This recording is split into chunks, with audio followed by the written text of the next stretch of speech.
ওয়াত্তিনি ওয়াজ্জাইতুন ওয়া তুরি সিনিন ওয়া হাযাল বালাদিল আমিন।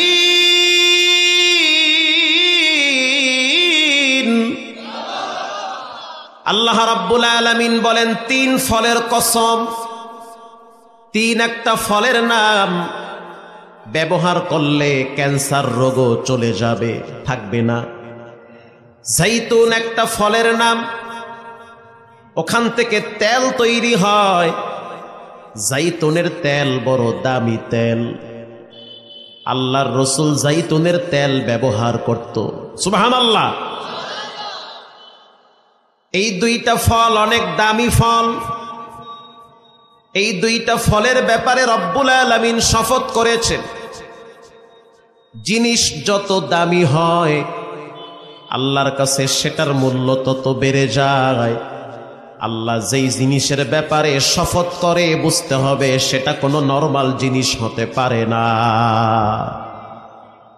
এই 2টা ফল খুব দামি ফল। এরপরে আল্লাহ তাআলা বলেন, ওয়া তুরি সিনিনা ওয়া হাযাল বালাদিল আমিন।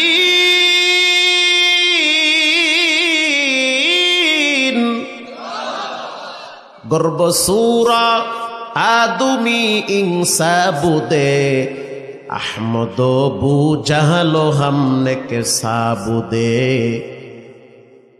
পৃথিবীর ভিতরে কে কালো কে পরিষ্কার এগুলোর কোনো ভেদাভেদ আল্লাহর কাছে নাই, বরং যার দিলটা যত ভালো আল্লাহর কাছে সে তত ভালো। সুবহানাল্লাহ, সে তত ভালো।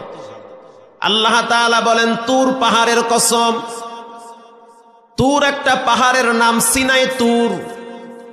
যেই পাহাড়ে দাঁড়াইয়া একজন নবী বিনা পর্দায় কথা বলেছেন তিনি হলো পয়গম্বর মুসা আলাইহিস সালাম। আল্লাহর সাথে কথা বলতে বলতে একটা ভাব তৈরি হয়ে গেছে। এবার বলে, রব্বি আরনি, আয় আমার রব তোমার একটু দেখতে মনে চায়। কথা বললে মায়া বাড়ে কি বাড়ে না? ভালোবাসা বাড়ে। আড়াল থেকে কথা বলো, এত সুন্দর কথা, একটু আমারে দেখা দাও। আল্লাহ রাব্বুল আলামিন বলেন, লাং তারানি, মুসা তোমার চর্ম চোখ দিয়ে আমি আল্লাহরে দেখতে পারবা না। মুসা নবী কি ঠান্ডা নবী না গরম নবী? নরমাল গরম না বেশি গরম? বেশি গরম। মুসা আলাইহিস সালাম বললেন, যা আমি দেখবই দেখব। আল্লাহ রাব্বুল আলামিন বললেন, মুসা তাহলে একটু তুর পাহাড়ের দিকে তাকাও। মারহাবা, পাহাড়টার দিকে তাকাও। ফালাম্মা তাজাল্লা রব্বুহু জাআলা দাক্কা, একটু তাকাও পাহাড়ের দিকে। যদি পাহাড়ের দিকে তাকাও তো আমার একটা নূর তুমি দেখতে পাবে। 70,000 নূরের পর্দা ভেদ করে আল্লাহ পাকের একটু নূর পাহাড়ে আল্লাহ ছেড়ে দিয়েছে। মুসা আলাইহিস সালাম তাকাবার সাথে সাথে বেহুশ হয়ে গেছে। পুরা পাহাড়ে আগুন ধরে গেছে। আল্লাহু আকবার। সেই পাহাড়ের সুরমা দিয়া মানুষ চোখে লাগায়। আল্লাহর হাবিব সুরমা ব্যবহার করত। কেউ যদি সুরমা ব্যবহার করে তার চোখের পাওয়ার নষ্ট হবে না। কেউ যদি সুরমা ব্যবহার করে তার ব্রেন ঠান্ডা থাকবে। এখন তো বাংলাদেশে অরিজিনাল সুরমা পাওয়া যায় না। ওই দেশের সুরমা বাংলাদেশে আসতে আসতে অর্ধেক 2 নম্বর হয়ে যায়। সেই পাহাড়ের কসম করেছেন রব্বুল আলামিন।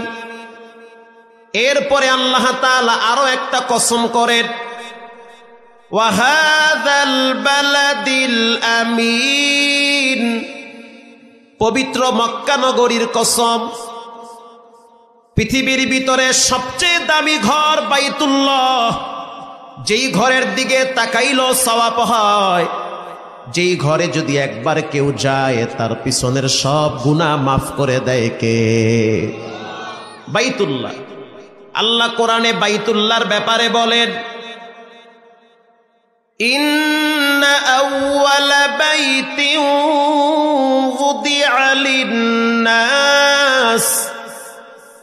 লাল্লাযী বিবাক্কাতা মুবারাকান ওয়া হুদাল লিল আলামিন।